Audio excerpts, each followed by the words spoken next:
कैकेयी जब राम के वनवास का सारा उत्तरदायित्व स्वीकार कर लेती है और अपने कृत्य के लिए युगों युगों तक अभिशप्त रहने की कामना करती है, तो भरत की भ्रातृभक्ति को याद करते हुए राम जब कहते हैं कि 100 बार धन्य वह एक लाल की माई, जिस जननी ने है जना भरत सा भाई, तो उनके साथ सारी सभा चिल्ला उठती है कि 100 बार धन्य वह एक लाल की माई। तो पूरा जो वातावरण है, पूरी जो सभा है, वो कैकेयी के प्रति सदैव हो उठती है। ऐसी स्थिति में कैकेयी कहती है कि हातात उसे भी आज गमाया मैंने, विकराल कुयस ही यहाँ कमाया मैंने, कि वो जो मेरा पुत्र था भरत, उसको भी आज मैंने गंवा दिया और यहाँ आकर मुझे एक तरह का अपयश ही मिला। निज स्वर्ग उसी पर वार दिया था मैंने, हर तुम तक से अधिकार लिया था मैंने। कारण स्पष्ट करती है कि अपना सब कुछ मैंने उसी पर न्यौछावर कर दिया था और उसके कारण मैंने तुमसे तुम्हारा अधिकार भी छीन लिया था। पर वही आज यह दीन हुआ रोता है, शंकित सबसे धृत हरिण तुल्य होता है। कि वही भरत जिसके लिए मैंने इतना सब कुछ किया कि दीन होकर यहाँ रो रहा है और बिल्कुल उसी तरह से वो भयभीत है, शंकित है, जैसे कोई पकड़ा हुआ हिरन व्याकुल होता है। श्रीखंड आज अंगार चंड है मेरा, तो इससे बढ़कर कौन दंड है मेरा। श्रीखंड चंदन अगर आज अंगार चंड है मेरा, आग की लपट बना हुआ है, तो इससे बढ़कर कौन दंड है मेरा। तो यह मेरे लिए सबसे अधिक दंड की स्थिति है। इससे बड़ा दंड मेरे लिए और कुछ नहीं हो सकता कि चंदन जैसी शीतलता प्रदान करने वाला मेरा पुत्र आज मुझको आग की तरह से जला रहा है। पटके मैंने पदपाणि मोह के नद में, तब क्या करते सब क्या करते नहीं स्वप्न में मद में। पटके मैंने पदपाणि मोह के नद में, मोह से ग्रस्त होकर के मैंने हाथ पैर उसमें पटक दिए। मैं पूरी तरह से भरत को लेकर मोहग्रस्त हो गई, उसके हित को लेकर मोहग्रस्त हो गई।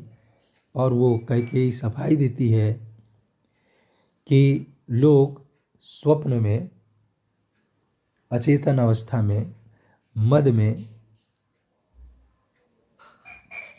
पागलपन में कौन कौन सी गलती नहीं करते हैं। हा दंड कौन क्या उसे डरूंगी अब भी, मेरा विचार कुछ दया पूर्ण हो तब भी। कि ऐसा कौन सा दंड है जिससे मैं अब डरूंगी। अर्थात मुझको कोई भी दंड दिया जाए मेरे अपराध का, तो मैं उसको स्वीकार करने के लिए तैयार हूँ। मेरा विचार कुछ दया पूर्ण हो तब भी, चाहे मेरा विचार किसी दया से प्रेरित हो तब भी। हा दया हंत वह घृणा, अह वह करुणा, वह तरणी सी है आज जाह्नवी वरुणा। मेरे प्रति की जाने वाली दया, मेरे प्रति उत्पन्न होने वाली घृणा, मेरे प्रति पैदा होने वाली करुणा, ये सब मेरे लिए बिल्कुल वैसे ही हैं जैसे गंगा और यमुना नदियाँ वैतरणी की तरह से भय पैदा करने वाली हो गई। अर्थात मेरे प्रति की जाने वाली दया, करुणा या घृणा से भी मुझको तृप्ति नहीं हो रही है, उससे मुझे सुख नहीं मिल रहा है, बल्कि दुख ही मिल रहा है। क्योंकि मेरा कर्म ऐसा था कि मेरे प्रति दया और करुणा का भाव पैदा नहीं होना चाहिए था, और जितनी घृणा होनी चाहिए थी वो घृणा भी पैदा नहीं हो रही है।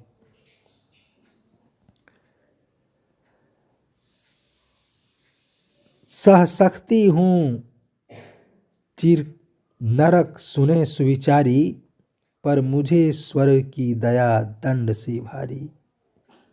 वो कहती है कि मैं चिर नरक, जितने सुविचारी लोग हैं, जितने सज्जन लोग हैं, जितने बुद्धिमान लोग हैं, वो मेरी बात सुने कि मैं चिरकाल तक नरक भोगने के लिए तैयार हूँ अपने अपराध के लिए, लेकिन मुझे जो स्वर्ग मिलने वाला है, यहाँ जो मेरे प्रति लोगों के मन में सहानुभूति का भाव पैदा हुआ है, वह मेरे लिए, ये दया मेरे लिए दंड से बढ़कर है। लेकर अपना यह कुलिस कठोर कलेजा, मैंने इसके ही लिए तुम्हें वन भेजा। यह कुलिस वज्र जैसा कठोर कलेजा हृदय लेकर मैंने तुमको इसी भरत के लिए वन भेज दिया। कि मेरा कलेजा वज्र जैसा कठोर हो गया जब मैंने यह निर्णय लिया कि तुमको मैं भरत के लिए, भरत के हित के लिए वनवास भेज दूं। जो कुछ मैंने किया वो भरत के हित के लिए किया। तो जिस भरत के हित के लिए मैंने यह सब कुछ किया, घर चलो इसी के लिए, न रूठो अब यूं, कुछ और कहूँ तो उसे सुनेंगे सब क्यों। तो जिस भरत के लिए मैंने ये सब किया और जो भरत तुमको अत्यंत प्रिय है, उसी भरत के लिए तुम लौट चलो, घर वापस चलो, और मैं कुछ कहूँगी तो कोई सुनने वाला नहीं है। मुझको यह प्यारा और इसे तुम प्यारे, मेरे दुगुने प्रिय रहो न मुझसे न्यारे। भरत मुझको प्रिय है और इसको तुम प्यारे हो, इसलिए तुम मेरे लिए दुगुने प्यारे हो। अब तुमको मुझसे अलग नहीं रहना चाहिए। मैं इसे न जानूं किंतु जानते हो तुम, अपने से पहले इसे मानते हो तुम। मैं इसको नहीं जानती हूँ, लेकिन तुम इसको भली भांति जानते हो और अपने से ज़्यादा तुम इसको मानते हो। तुम भ्राताओं का प्रेम परस्पर जैसा, यदि वह सब पर यूँ प्रकट हुआ है वैसा। तुम दोनों भाइयों का परस्पर प्रेम कैसा है, आज वह सब पर प्रकट हो गया। सब लोग उस प्रेम से परिचित हो चुके हैं। अगर यह अवसर मिला है तो पाप दोष भी पुण्य तोष है मेरा, मैं रहूं पंकिला पद्म कोश है मेरा। तो जो मेरा पाप का दोष है वह भी मेरे लिए पुण्य का विषय है।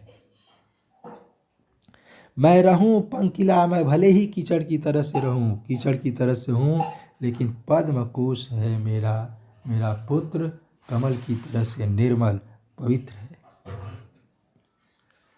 आगत ज्ञानी जन उच्च भाल ले लेकर, समझावें तुमको अतुल युक्तियाँ देकर। यहाँ जितने लोग आए हुए हैं तुमको एक से एक तर्क देकर समझाने की कोशिश करेंगे। मेरे तो एक अधीर हृदय है बेटा, उसने फिर तुमको आज भुजा भर भेटा। लेकिन मेरे पास तो एक केवल एक बेचैन हृदय ही है, और वो वही भरत उसने फिर तुमको आज भुजा भर भेंटा, और उस भरत ने आज तुमको भुजा में भर कर भेंटा है। देवों की ही चिरकाल नहीं चलती है, दैत्यों की भी दुर्वृत्ति यहाँ फलती है। इस संसार में हमेशा देवों की ही, देवताओं की ही नहीं चलती है, अच्छाइयों का ही राज नहीं होता है। दैत्यों की भी दुर्वृत्ति यहाँ फलती है। दैत्यों की दुर्वृत्ति, राक्षसी मनोवृत्तियाँ भी यहाँ फलित होती हैं। यहाँ देव अच्छाइयों के प्रतीक हैं, दैत्य बुराइयों के प्रतीक हैं। हंस पड़े देव कैकेयी कथन, यह सुनकर आकाश मंडल में देवता कैकेयी के इस कथन को सुनकर हंस पड़ते हैं। रो दिए क्षुब्ध दुर्दैव दैत्य सिर धुनकर, दूसरी ओर दैत्य कैकेयी के इस कथन को सिर धुनकर रोने लगते हैं। छल किया भाग ने मुझे अयस देने का, बल दिया उसी ने भूल मान लेने का। कैकेयी अब इसके लिए, अपने द्वारा किए गए कृत्य के लिए अपने भाग्य को दोष देती है। यहाँ कवि का भाग्यवादी होना प्रमाणित होता है। कैकेयी कहती है कि जिस भाग्य ने मुझे यह अपयश दिया है, उसी भाग्य ने मुझको अपना भूल मान लेने का अवसर भी दिया है। अब कटे सभी वे पास नाश के प्रेरे, मैं वही केकई वही राम तुम मेरे। अब विनाश की प्रेरणा देने वाले वे जितने पास थे, बंधन थे, वे सब कट गए। भाग्य के वे बंधन कट गए, अपयश प्रदान करने वाले वे बंधन कट गए, विनाश की ओर प्रेरित करने वाले वे बंधन कट गए। मैं वही केकई वही राम तुम मेरे, मैं तुम्हारी वही पुरानी केकई माँ हूँ और तुम मेरे वही बचपन के राम हो। पुरानी स्मृतियों में केकई जाती है। होने पर बहुधा अर्धरात्रि अंधेरी, जी जी आकर करती पुकार थी मेरी। अंधेरी रात में अक्सर दीदी अर्थात कौशल्या कहती थी, लो कुहकिन अपना कुहुक राम यह जागा, निज मझली माँ का स्वप्न देख उठ भागा। कि हे केकई जादूगरनी, यह लो तुम्हारा यह जादू राम जग गया है, हो सकता है अपनी मझली माँ का सपना देखकर उठकर यह भाग आया हो। भ्रम हुआ भरत पर मुझे व्यर्थ संशय का, प्रतिहिंसा ने ले लिया स्थान तब भय का। मुझे तुम्हारे द्वारा भरत पर शंका किए जाने का व्यर्थ ही भ्रम पैदा हो गया कि तुम भरत पर शंका करोगे, भरत को लेकर शंकित रहोगे, यह भ्रम मुझे पैदा हो गया और व्यर्थ ही पैदा हुआ। मेरे मन में ऐसा भ्रम पैदा नहीं होना चाहिए था। प्रतिहिंसा ने ले लिया स्थान तब भय का, तब मेरी प्रतिहिंसा ने भय का स्थान ले लिया, उससे मैं भयभीत हो गई। मेरे भय ने प्रतिहिंसा का रूप ले लिया। भयग्रस्त होकर के भरत के भविष्य को लेकर जो मेरे मन में भय पैदा हो गया, उसके अनिष्ट का जो भय पैदा हो गया, उसी भय ने प्रतिहिंसा का रूप ले लिया और तब मैंने तुमको वनवास देने का निर्णय लिया।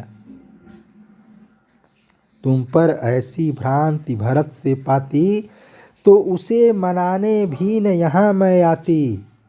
अगर ऐसी ही भ्रांत तुम्हारे प्रति भरत के मन में मैं पाती, स्थिति उल्टी हो जाती, तो मैं तुमको मनाने के लिए यहाँ नहीं आती। जी जी ही आती, किंतु कौन मानेगा, जो अंतर्यामी वही इसे जानेगा।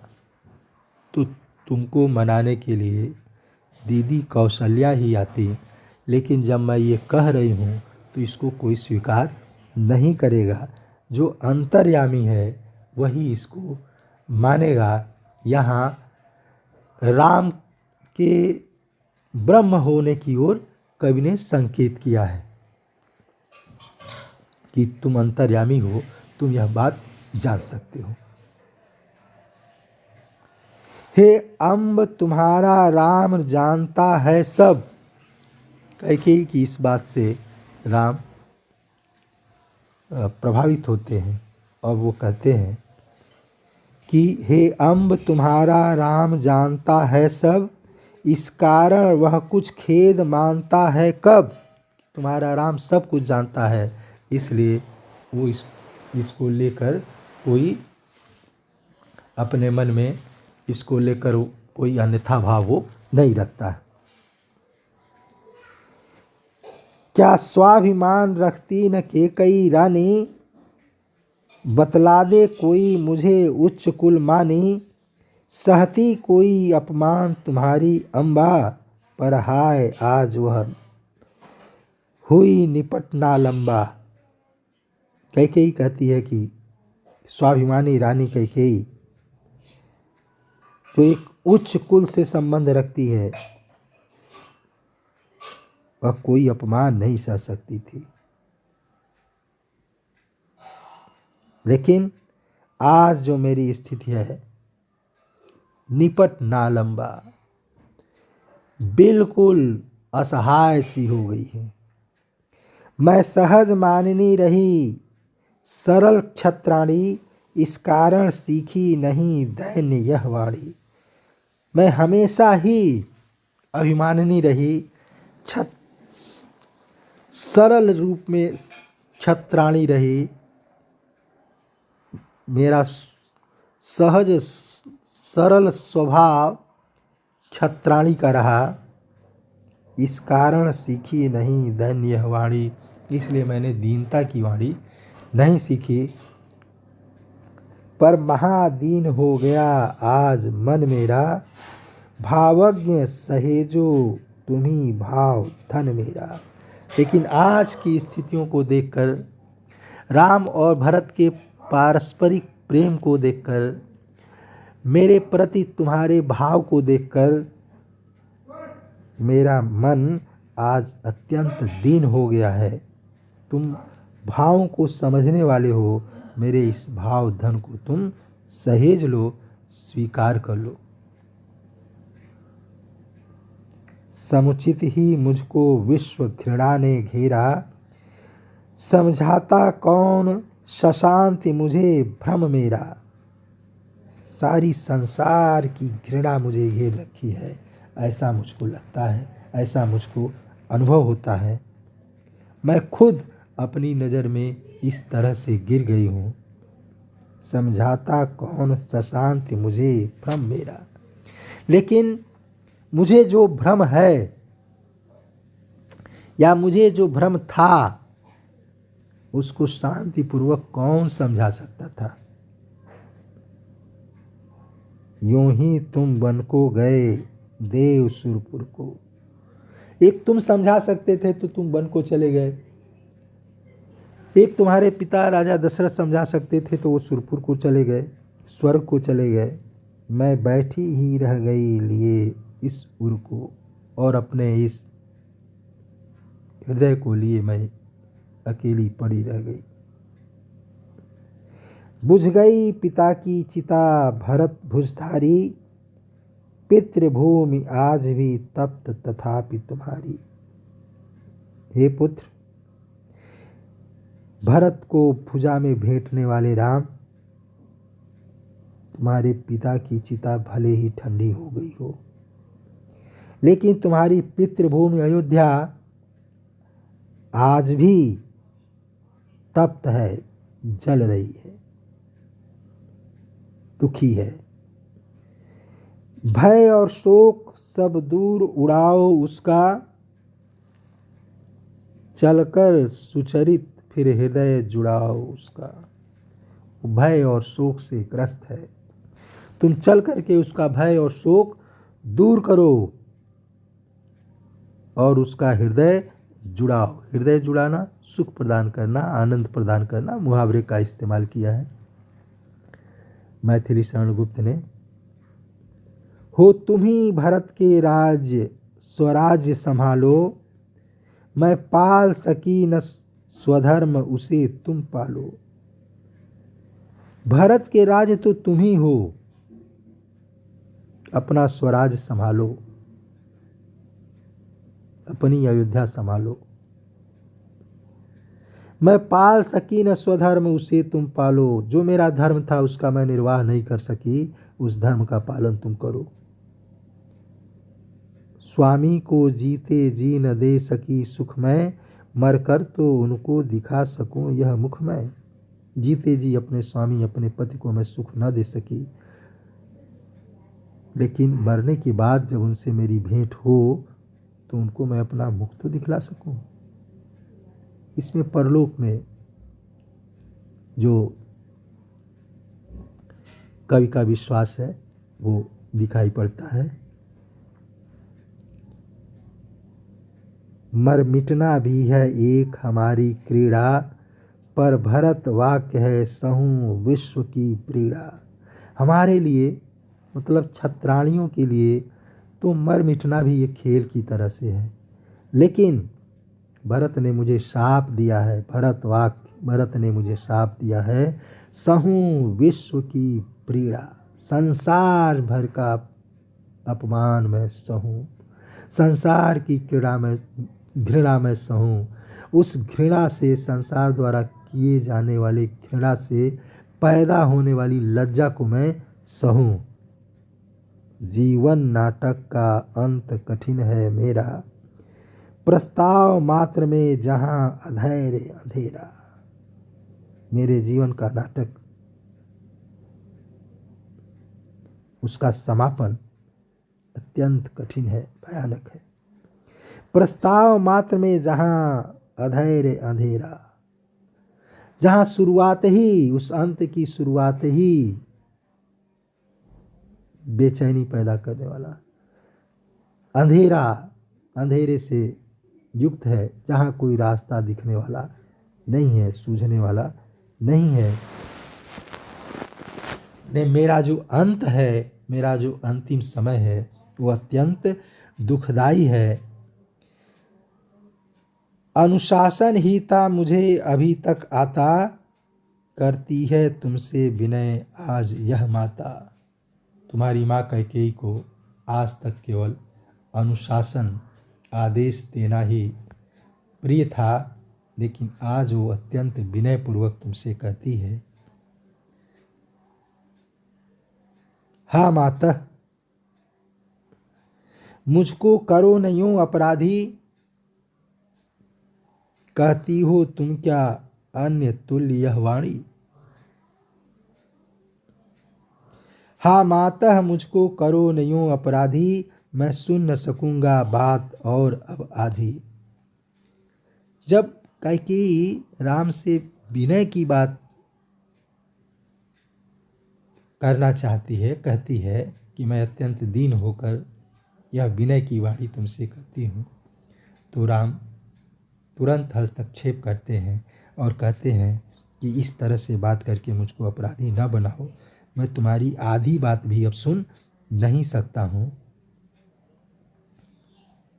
कहती हो तुम क्या अन्य तुल्य यह वाणी, क्या राम तुम्हारा पुत्र नहीं, वह मानी कि तुम मुझसे बिल्कुल इस तरह की बात कर रही हो कि जैसे मैं कोई दूसरा हूं।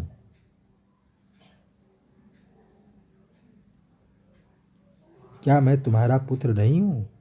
क्या तुमने यह मान लिया है? इस भांति मान कर हाय मुझे न रुठाओ, जो उठूं न मैं क्यों तुम्ही न आप उठाओ। इस तरह की बात करके तुम मुझे रुष्ट न करो, जो उठूं न मैं क्यों तुम्ही न आप उठाओ।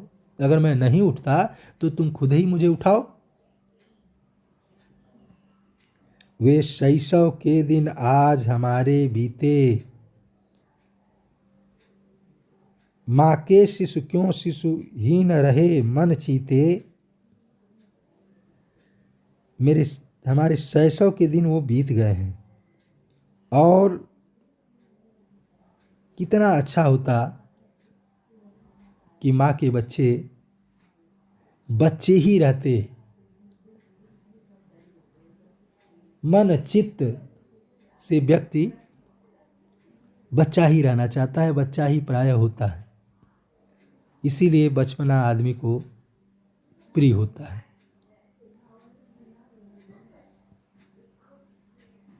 भोजपुरी का एक बहुत चर्चित लोकगीत है, वह चर्चित गीत है, एक बार औरी होते हैं हमरो बचपनवा।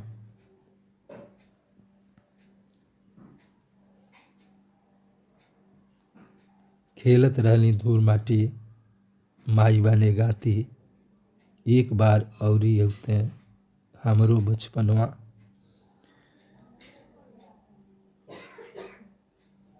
वे शैशव के दिन आज हमारे बीते, माँ के शिशु क्यों शिशुहीन रहे मन चीते। तुम रीझ रीझ कर प्यार जनाती मुझको, हंस आप रुठाती आप मनाती मुझको। राम भी स्मृतियों में वापस लौटते हैं और कहते हैं कि तुम कभी मुझको हंसाती थी, कभी रुष्ट करती थी, मनाती थी। वे दिन बीते तुम जीर्ण दुख की मारी, मैं बड़ा हुआ अब और साथ ही भारी। वे बचपन के दिन बीत गए और आज तुम काफ़ी कमज़ोर हो गई हो, दुख की मारी भी हो, दुख से ग्रस्त भी हो। मैं बड़ा हुआ अब और साथ ही भारी, कि अब मैं बड़ा हो गया हूँ, साथ ही भारी भी हो गया हूँ, वजनी भी हो गया हूँ। अब उठा सकोगी तुम न तीन में कोई, तुम हल्के कब थे हंसी के कई रोई। राम कहते हैं कि तीनों माताओं में से अब कोई मुझको उठा नहीं सकती हो। यह करुणाजनक प्रसंग में कवि ने एक हास्य विनोद का भाव रखा है, रस को बदलने के लिए, उस मन स्थिति को बदलने के लिए, कैकेयी की मन स्थिति को बदलने के लिए।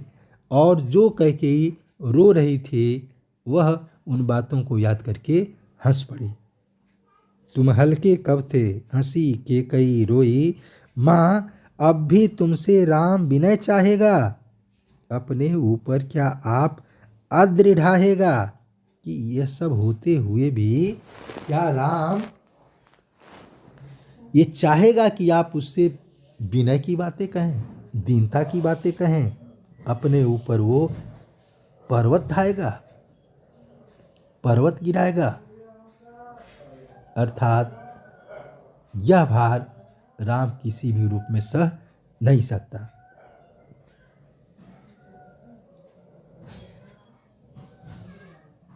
अब तो आज्ञा की अम्ब तुम्हारी बारी, प्रस्तुत हूँ मैं भी धर्म धनुधृति धारी। हे माता, अब तो आज्ञा देने की तुम्हारी बारी है। मैं धर्म, धनुष और धैर्य को धारण करने वाला राम तुम्हारी बात मानने के लिए प्रस्तुत हूँ।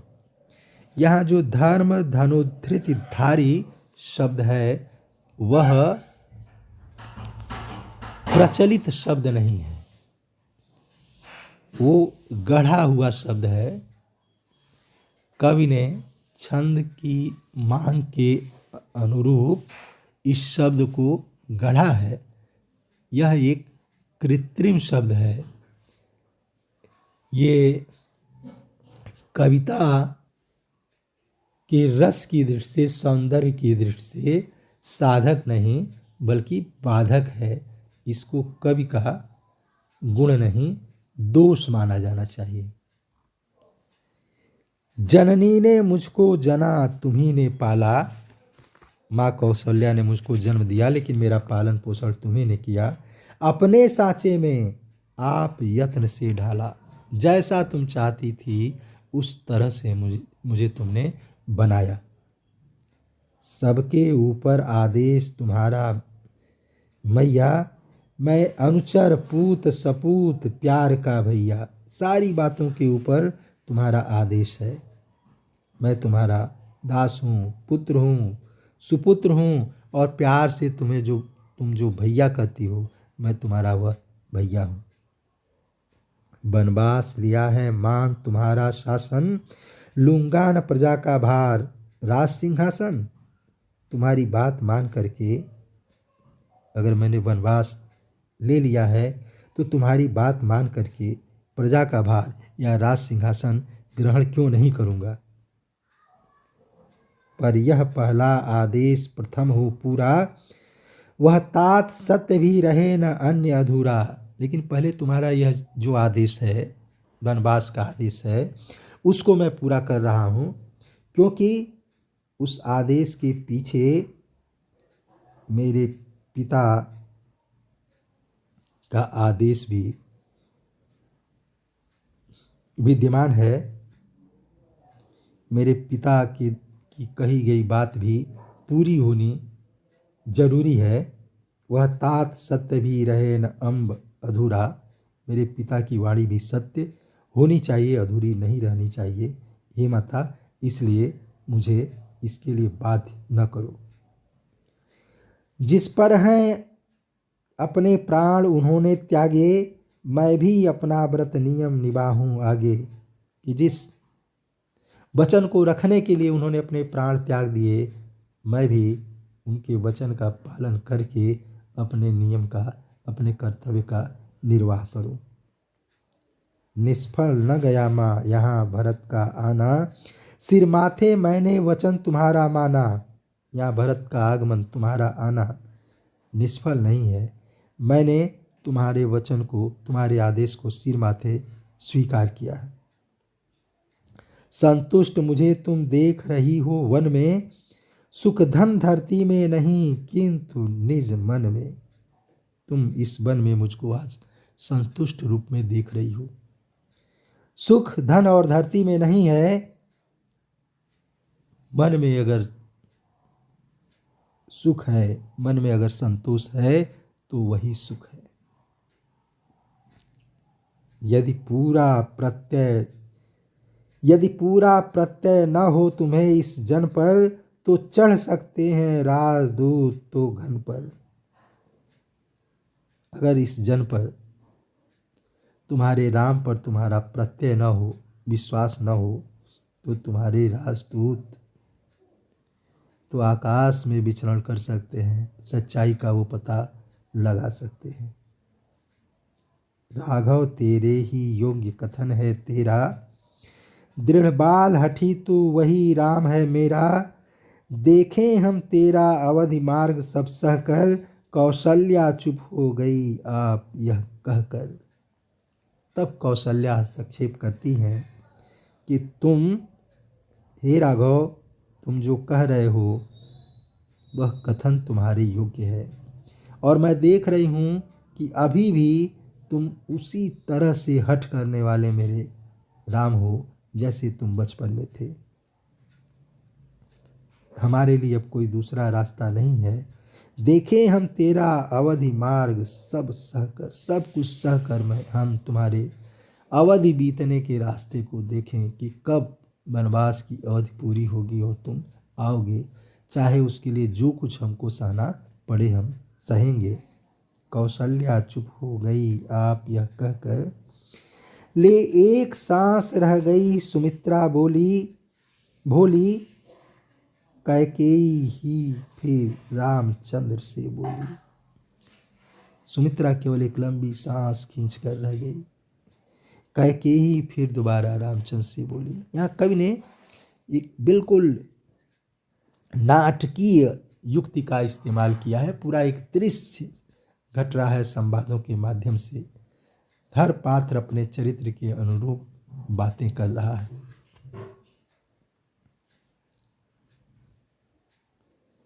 पर मुझको तो परितोष नहीं है इससे, हाँ तब तक मैं क्या कहूँ सुनूंगी किससे। लेकिन इससे मुझको संतोष नहीं हो रहा है। तब तक मैं किससे क्या कहूँगी और क्या सुनूंगी, मेरा समय कैसे बीतेगा। जीती है अब भी अम्ब उर्मिला बेटी, इन चरणों की चिरकाल रहूं मैं चेटी। तब लक्ष्मण की पत्नी उर्मिला बोल उठती हैं कि हे माता, इसके लिए आपकी बेटी उर्मिला अभी जी रही है। मैं आपके चरणों की दासी हूँ। रानी तूने तो रुला दिया पहले ही, यह कह कांटों पर सुला दिया पहले ही। साकेत, जैसा कि पहले बताया जा चुका है कि उर्मिला को प्रतिष्ठित करने के लिए रचा गया था। यहाँ कुछ ही पंक्तियों में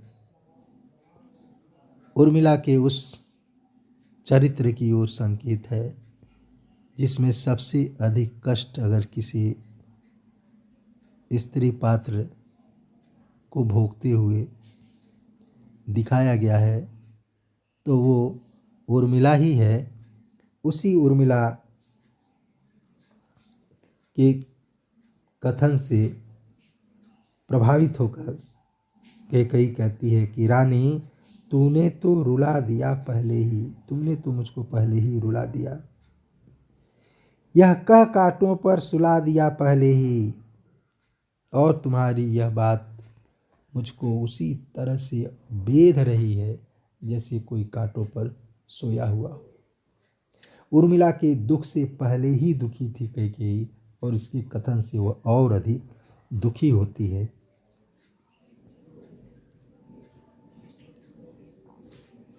आ मेरी सबसे अधिक दुखिनी आजा, पिस मुझसे चंदन लता मुझी पर छा जा।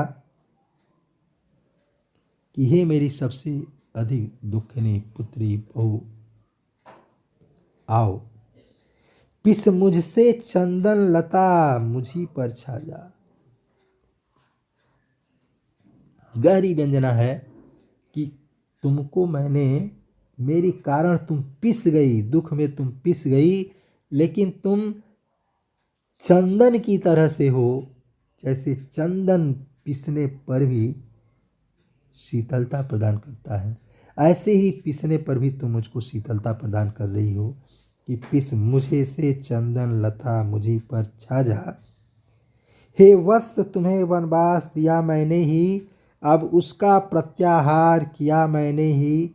फिर वो राम को संबोधित करती है कि हे वत्स राम, मैंने ही तुमको वनवास दिया था और अब मैं ही उसको वापस लौटा रही हूँ। तो राम कहते हैं, पर रघुकुल में जो वचन दिया जाता है, लौटाकर वह कब कहाँ लिया जाता है। क्यों व्यर्थ तुम्हारे प्राण खिन्न होते हैं, वे प्रेम और कर्तव्य भिन्न होते हैं। जाने दो निर्णय करे भरत ही सारा, मेरा अथवा है कथन यथार्थ तुम्हारा। मेरी इनकी चिरपंच रही तुम माता, हम दोनों के मध्यस्थ आज ये भ्राता। राम कहते हैं कि रघुकुल की ये परंपरा नहीं है कि कोई वचन दे करके वापस लौटा लिया जाए। तुम व्यर्थ ही दुखी हो रही हो। प्रेम और कर्तव्य भिन्न भिन्न होते हैं। कोई जरूरी नहीं है कि प्रेम और कर्तव्य दोनों का निर्वाह एक साथ हो। जाने दो निर्णय करें भरत ही सारा। अब ये निर्णय हमको भरत पर छोड़ देना चाहिए कि तुम्हारी बात ठीक है कि मेरी बात सही है। अब तक मेरे और इनके बीच कोई विवाद की स्थिति होती थी तो हे माता, तुम पंच का काम करती थी। आज हमारे और तुम्हारे बीच मध्यस्थ का कार्य भरत करेंगे। हा आर्य भरत के लिए और था इतना। भरत कहते हैं कि भरत को इतना और भी सहना था। भरत के भाग्य में इतना दुख और भी बदा था। बस भाई, लो माँ कहें और वे कितना। राम कहते हैं कि भाई बस करो, लो माँ। माँ भरत को जो कहना था भरत ने कह दिया, कहें और वे कितना, और क्या कहें वो। मैंने भरत मुझी को ठीक मान रहे हैं ऐसा लगता है, अब उनको और कुछ कहने की जरूरत नहीं है। कहने को तो है बहुत दुख से सुख से, पर आर कहूँ तो कहूँ आज किस मुख से। भरत कहते हैं सुख और दुख की बहुत सारी बातें कहनी है, लेकिन मैं किस मुख से यह सब कहूँ। तब भी है तुमसे विनय लौट घर जाओ। भरत कहते हैं तो भी आपसे मेरा आग्रह है कि घर लौट जाइए। इस जाओ का क्या अर्थ मुझे बतलाओ। राम कहते हैं कि जब तुम जाओ कह रहे हो तो इसका अर्थ क्या है, मुझको समझाओ। प्रभु पूर्ण करूँगा यहाँ तुम्हारा व्रत मैं। भरत अपनी योजना बताते हैं कि तुम्हारा जो व्रत है वनवास का, उसको मैं पूरा करूँगा। राम कहते हैं पर क्या अयोग्य, असमर्थ और अनिरत मैं, कि क्या अपना व्रत पूरा करने के लिए मैं अयोग्य हूँ, असमर्थ हूँ, या मैं उसको पूरा करने में अनिरत हूँ, लगा नहीं हुआ हूँ। यह सुनना भी है पाप, भिन्न हूँ क्या मैं। भरत कहते हैं कि आपके द्वारा ये जो बात कही जा रही वो सुनना भी मेरे लिए पाप है। तो इस शंका से भी नहीं खिन्न हूँ क्या मैं। तो राम कहते हैं कि तुम्हारे मन में यह जो शंका है वह मुझको दुखी करने वाली है कि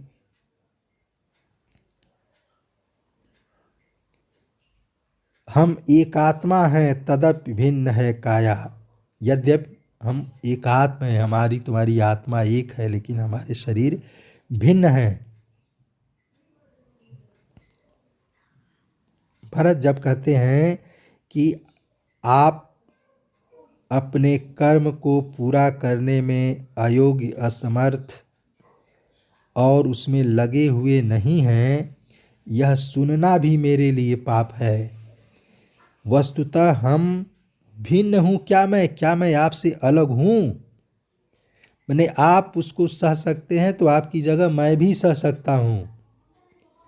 तो जब भरत यह सवाल करते हैं कि भिन्न हूँ क्या मैं आपसे, क्या मैं भिन्न हूँ, तो राम कहते हैं कि इस शंका से भी नहीं खिन्न हूँ क्या मैं, कि इसकी शंका मात्र भी कि तुम मुझसे भिन्न हो मुझको दुखी करने वाली है। हम एक आत्मा हैं तदपि भिन्न है काया। यद्यपि हमारी आत्मा एक है लेकिन शरीर हमारे भिन्न है, तो इस काया पर नहीं मुझे कुछ माया। तो भरत कहते हैं कि अपने इस शरीर पर मुझको कोई मोह नहीं है। सड़ जाए पड़ी यह उसी उटज के आगे, आप किसी कुटिया के आगे व्रत पूरा करते करते यह काया सड़ जाए, गल जाए, मुझे इसकी चिंता नहीं है। मिल जाए तुम्हीं में प्राण आर्त अनुरागे। हमारे दुखी और हमारे कातर और प्रेम से युक्त प्राण तुम में समाहित हो जाए, हमारी यही कामना है। पर मुझे प्रयोजन अभी अनुज उस तन का। राम कहते हैं कि तुम जिस शरीर के नष्ट हो जाने की बात करते हो, मुझको उस शरीर की अभी जरूरत है।